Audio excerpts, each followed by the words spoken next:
আসসালামু আলাইকুম সোহাগ ভাই ওয়াইটি নিউ আনাদার ভিডিও আশা করি আপনারা সবাই ভালো আছেন। আমি আল্লাহর রহমতে ভালো আছি। আমি খেলছি একটি লোন অফ ম্যাচ। অপোনেন্ট আছে এটিজি ইয়াসিন ভাই।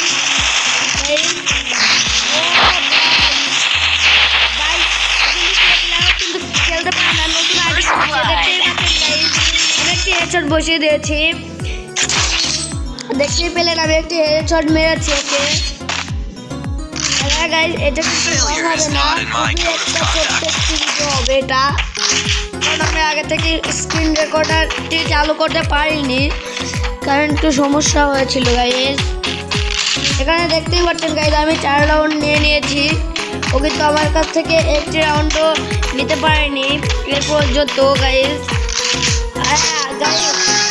আপনারা যদি আপনাদের একটা চ্যালেঞ্জ, আপনারা যদি আমাকে 1000 সাবস্ক্রাইবার কমপ্লিট করে দিতে পারেন, আমি আরেকটি মাল্টি কিবোর্ড করবো।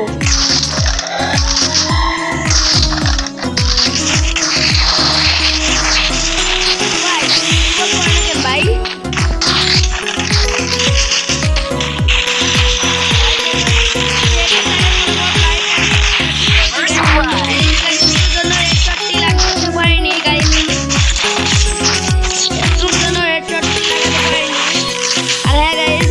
মতন কে কে বাংলাদেশ টপনের পক্ষে আছে, ওরাই দুবাইয়ের পক্ষে নেন, তারাই শুধু আমাকে ফলো এবং সাবস্ক্রাইব করবেন এবং লাইক করবেন, কারণ আমি নিজেও একজন বাংলাদেশ টপনের ফ্যান। আমি নিজেও একজন বাংলাদেশ অনেক বড় একটি ফ্যান, কারণ আমি বাংলাদেশ টপনের ভিডিও অনেক আগে থেকে দেখি। আমি তার ভিডিও দেখে ইউটিউবিংটা শুরু করেছি গাইস। তার ভিডিও দেখেই, তার ভিডিও অসংখ্য সুন্দর হয়, করবেন আর আমাকে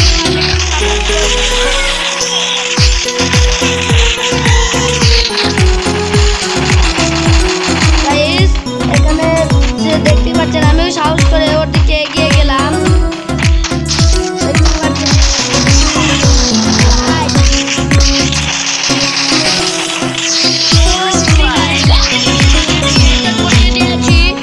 দেখতেই পাচ্ছেন আমি একটু হেডশট মেরেছি।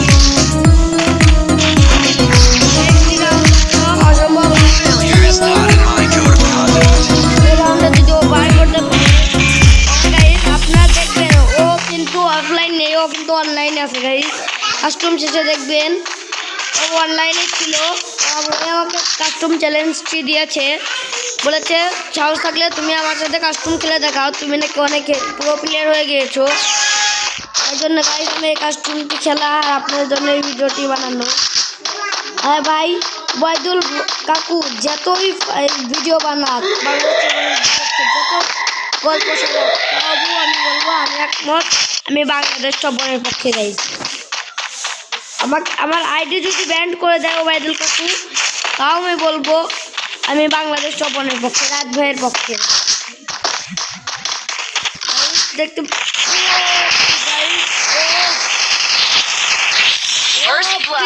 পাচ্ছেন গাইস আরেকটি গাইস।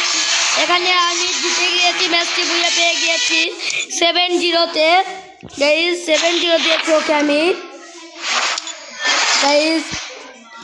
আসসালামু আলাইকুম, দেখা হচ্ছে নতুন আর পরে কোনো অ্যানাদার ভিডিওতে। তো সবাই ভালো থাকেন, আসসালামু আলাইকুম।